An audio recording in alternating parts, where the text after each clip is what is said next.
আসসালামু আলাইকুম। আমার চ্যানেলে আপনাদের সকলকে স্বাগত।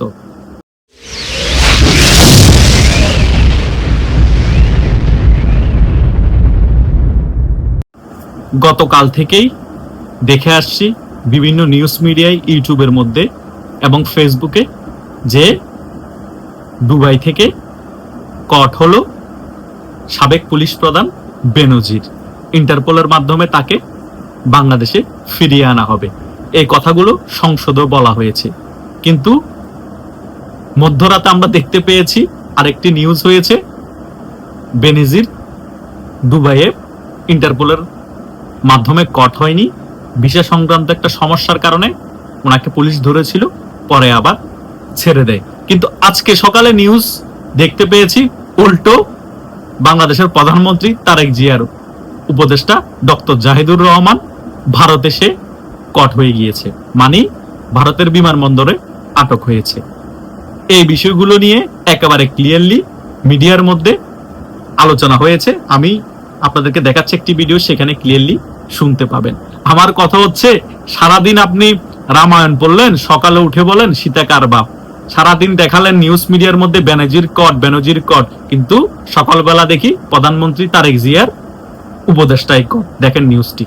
আমি ডাক্তার জাহিদের সঙ্গে আমার খানিকটা কথা হয়েছে, যেটা বুঝতে পেরেছি যে পরবর্তী সময় এই ঘটনা জানাজানি হয় এবং একটি পত্রিকায় প্রধানমন্ত্রীর এই তথ্য উপদেষ্টাকে আটক করা হয়েছে সেই খবরও বেরিয়েছে। কিছু প্রশ্ন এখনো রয়েছে, কারণ প্রধানমন্ত্রীর যিনি উপদেষ্টা এবং যিনি প্রতিমন্ত্রীর পদমর্যাদা, সরকারের অন্যতম একজন নীতি নির্ধারক, এবং ভারতের পক্ষ থেকে বারবারই বলা হচ্ছিল যে নির্বাচিত সরকার আসলে সম্পর্ক স্বাভাবিক হবে, সেখানে বিমানবন্দরে এই ঘটনা কেন ঘটলো সেটি গভীর অনুসন্ধানের দাবি রাখেন। আমার কথা হচ্ছে চাপাবাজি দিয়ে মিডিয়ার মধ্যে বিভিন্ন নিউজ ছড়ানো যায়, কিন্তু বাস্তবতা সম্পূর্ণরূপে ভিন্ন। সেটাই আজকে সকালে প্রমাণিত হয়ে গিয়েছে। ডাক্তার জাহিদুর রহমান একসময় টকশোতে এসে অনেক সুশীলতা দেখাতো, তিনি খুবই নিরপেক্ষ, তিনি কট্টর আওয়ামী লীগের সমালোচনা করত। আমরা মনে করতাম তিনি সত্যিকারের ভালো সাংবাদিক, তিনি সত্য এবং ন্যায়ের পক্ষে কথা বলে। কিন্তু 5 আগস্টের পরবর্তী সময় দেখতে পেয়েছি তিনি সম্পূর্ণরূপে একটি দলের দালালি করেছেন, সে দলটিকে বিএনপি। এবং উপহারস্বরূপ তারেক জিয়া যখন প্রধানমন্ত্রী হয়েছে, তাকে তারেক জিয়ার উপদেষ্টা করা হয়েছে এবং প্রতিমন্ত্রী মর্যাদাও দেওয়া হয়েছে। তার মানে বাংলাদেশে কোনো সুশীল বলতে কেউ নাই, কেউ না কেউ কোনো না কোনো রাজনৈতিক দল মনে প্রাণে ধারণ করে, কারো না কারো দালালি করে। ডাক্তার জাহিদুর রহমানকে দেখে আমরা সেটা বুঝতে পেরেছি। তিনি ভারতের বিমানবন্দরে আটক হবে না কেন, ওনাকে হেনস্থা করবে না কেন? 5 আগস্টের পরবর্তী সময় তিনি এমন কোনো কথা নাই যে ভারতের বিপক্ষে বলা নাই এবং ভারত বিরোধিতা করে নাই। সারাদিন আপনি ভারতকে গালিগালাজ করবেন, ভারত বিরোধিতা করবেন, আবার ভারতে যাবেন। ভারত অনেক আগে থেকেই এদেরকে মার্ক করে রেখেছে। আমি আপনাদেরকে সবসময় বলি না, ভারতের কাছে সকলের লিস্ট আছে।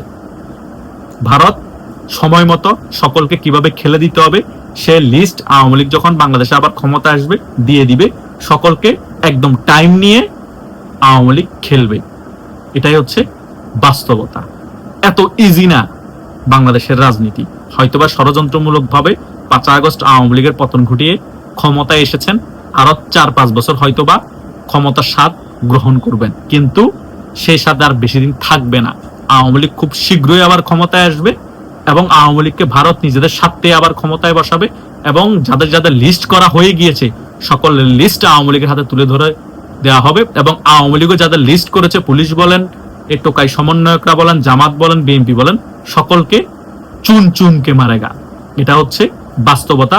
শাহবাগ চত্বরে দেখবেন এদেরকে টাঙ্গিয়ে রেখেছে, পুলিশকে যেভাবে তারা টাঙ্গিয়ে মেরেছে, পুলিশও সাহায্য সহযোগিতা করবে আওয়ামী লীগের নেতা কর্মীদেরকে এদেরকে টাঙ্গিয়ে রাখতে শাহবাগের মধ্যে। কারণ পুলিশ হত্যার বিচার কিন্তু বাংলাদেশে হয়নি, অনেকের হত্যার বিচার বাংলাদেশে হয়নি, সকল হত্যার বিচার ইন্ডিমিনিটি দিয়ে দিয়েছে। বাংলাদেশের জনগণ এটা ভুলে নাই, বুঝতে পেরেছেন? এটা তো জাস্ট আটক হয়েছে, সামনে বাংলাদেশের মধ্যে আটক করে জামা কাপড় খুলে গণধোলাই দিয়ে বিভিন্ন জায়গার মধ্যে লটকাইয়ে রাখবে। দালালি ভালো, কিন্তু অতি দালালি ভালো না। নিউজ করা ভালো, কিন্তু অতি ভুয়া নিউজ ভালো না। গালবাজি করা ভালো, কিন্তু অতি গালবাজি ভালো না, যেটা এখন বর্তমান সরকার করছে। এবং বর্তমান সরকার আশেপাশে যে সকল তেলবাস আছে তারা অলওয়েজ এই সকল বিষয় নিয়ে বেশি মাতামাতি করছে। আশা করছি গতকালকে নিউজ এবং আজকের এই খবর শুনে বুঝতে পেরেছেন ঘটনা আসলে কি ঘটছে। ঘটনা নিউজে যা দেখাচ্ছে তা ঘটছে না, আর যা নিউজ হচ্ছে না তা বিতর্কত ঘটে যাচ্ছে। এই ডাক্তার জাহিদুর রহমানের এই ঘটনা হওয়ার পরে আমরা মোটামুটি সকলে ক্লিয়ার হয়ে গিয়েছি। আর ভারত যে বিএনপি সরকারের আশেপাশে যারা আছে তাদের প্রতি কি পরিমাণ প্যাডাপ হয়ে আছে সেটারই ইঙ্গিত বহন করে এই ডাক্তার জাহিদুর রহমানকে যখন বিমানবন্দরে কট করেছে ভারতীয় সরকারে। ধন্যবাদ সকলকে।